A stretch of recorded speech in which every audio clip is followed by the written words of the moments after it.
আসসালামু আলাইকুম। আলহামদুলিল্লাহ, এই প্রথম আমাদের বাজিগর পাখিগুলি বাচ্চা দিয়েছে। অনেকেই আমাদেরকে বলেছিলেন যে এই পাখিগুলি যেহেতু দোকান থেকে কিনে নিয়ে আসছেন, এগুলি বাচ্চা হয়তো দিবে না। তো যাই হোক, আলহামদুলিল্লাহ ওই বিষয়গুলি আমি আপনাদেরকে ভিডিওতে দেখানোর চেষ্টা করবো ইনশাল্লাহ। তার আগে আমাদেরকে আজকে গুরুত্বপূর্ণ একটা কাজ করতে হবে। গুরুত্বপূর্ণ কাজটি হচ্ছে খুব দ্রুত গিয়ে আমাদেরকে কিছু ঘুঘু পাখি সংগ্রহ করে নিয়ে আসতে হবে। বিদেশি ঘুঘু, বিশেষ করে এগুলি দেশি ঘুঘু না। কেন এই ঘুঘুগুলি আমাদেরকে খুব দ্রুত সংগ্রহ করে নিয়ে আসতে হবে, এটা আমি আপনাদেরকে বলার চেষ্টা করতেছি ইনশাআল্লাহ। আপনারা জানেন, গ্রামে যারা এগুলি পালন করে তাদের মধ্যে অনেক সময় অনেক ধরনের সমস্যা তৈরি হয় বা ফ্যামিলিগত অনেক ঝামেলা তৈরি হয়। এই কারণে হচ্ছে অনেকের শখের জিনিস এভাবে বিক্রি করে দিতে হয়, অথবা হচ্ছে যে কাউকে দিয়ে দিতে হয়। তো ওরকমই কোনো একটা ঘটনা ঘটছে। তো ছোট ভাই ইমামুল আমাকে সন্ধান দিয়েছিল যে ভাই, ওই ঘুঘুগুলাকে সংগ্রহ করতে হবে দ্রুত।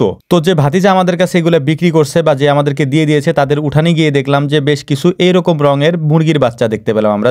যদিও আমরা জানি না যে এগুলা কি মুরগির বাচ্চা, যদি আপনারা জেনে থাকেন আমাদেরকে বলবেন। আর এদিকে সব ঘুঘুগুলাকে দেখলাম যে বাহিরে খাঁচার মধ্যে রেখে দেওয়া হয়েছে। আপনারা বুঝতেই পারছেন যে কোনো একটা সমস্যার কারণে হচ্ছে ঘুঘুগুলাকে এভাবে বাইরে রাখা হয়েছে। তো যাই হোক, ওই সমস্যাগুলো আমাদের আপাতত দেখার দরকার নেই। আপাতত আমাদের যেটা দরকার সেটা হচ্ছে এই ঘুঘুগুলাকে নিরাপদ একটা স্থান দেওয়া দরকার। এর পরবর্তীতে কি করব সেটা আমরা নির্ধারণ করব, যে এর পরবর্তীতে এগুলাকে কি করা যায়। তো যে ভাতিজা আমাদের কাছে এই ঘুঘুগুলা বিক্রি করলো, ওকে আমরা 3000 টাকার মতো দিলাম। তারপরে দিয়ে আমরা এই ঘুঘুগুলাকে দ্রুত হচ্ছে আমাদের খামারে নিয়ে যাচ্ছি। আগেই বলেছি, এগুলি দেশি ঘুঘু না। এই ঘুঘুগুলি ওরা হচ্ছে দোকান থেকে কিনে নিয়ে আসছিল এবং দীর্ঘদিন পর্যন্ত ওরা এগুলি পেলেছে। তারপর এগুলো থেকে বাচ্চা হয়েছে। আপনারা হয়তো দেখতে পাচ্ছেন যে এখানে কয়েকটা ঘুঘু বাচ্চা দিয়ে রাখছে আর কি, এবং এর পাশাপাশি কয়েকটাতে ডিম পেড়ে রাখছে আর কি। ঘুঘু পালার অভিজ্ঞতা আমার নাই। এর কারণ হচ্ছে যে দেশি ঘুঘু যেগুলি আমাদের এখানে দেখা যায়, সেগুলি আমি কাউকে পালতে দেই না বা ধরতেও তেমন একটা দেই না বা নিরুৎসাহিত করি, কারণ হচ্ছে এগুলি হচ্ছে বন্য প্রাণী। আর এখানে যেগুলি দেখতে পাচ্ছেন, এগুলি হচ্ছে দোকানে কিনতে পাওয়া যায়। অর্থাৎ আপনি যদি পাখির দোকানে যান, সেখানে দেখবেন যে এরকম ঘুঘু কিনতে পাওয়া যায়। তো ওদের কাছে আমি জিজ্ঞেস করলাম যে এগুলি কি জাতের ঘুঘু, যেহেতু এই সম্পর্কে আমার কোনো ধারণা নেই। আমি অতি দ্রুত হচ্ছে এগুলাকে এখানে নিয়ে আসছি। এর পরবর্তীতে কি করবো এটা আমি জানি না, যদিও এগুলোকে আমার ছেড়ে দেওয়ারই চিন্তা ভাবনা বেশি।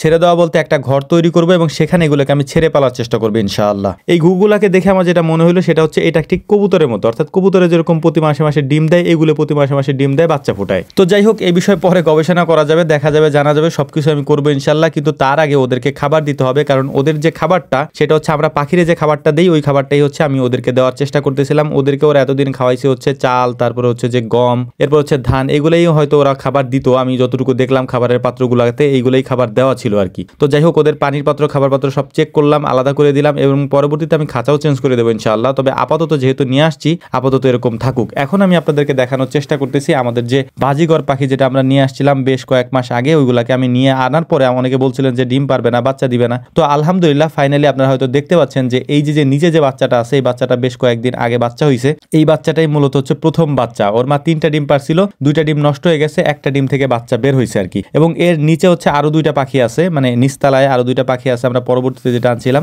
ওই পাখিটাও ডিম পারছে 4টা আর কি, এবং 4টা ডিম পেরে হচ্ছে ওম দিতেছে আর কি। ইনশাআল্লাহ খুব দ্রুত এখান থেকেও বাচ্চা বের হবে আর কি। তো আমি চিন্তা করতেছি খুব দ্রুত হচ্ছে আমার একটা ঘর তৈরি করতে হবে, যেখানে এই পাখিগুলোকে আমি ছেড়ে দিতে পারবো ইনশাআল্লাহ। তো আমাদের জন্য দোয়া করবেন যাতে খুব দ্রুত ওই ঘরটা আমরা তৈরি করতে পারি, এর পাশাপাশি সেখানে যেন ওদেরকে আমরা ছেড়ে দিতে পারি। তো আজকের মতো এই পর্যন্তই। আসসালামু আলাইকুম ওয়া রাহমাতুল্লাহ।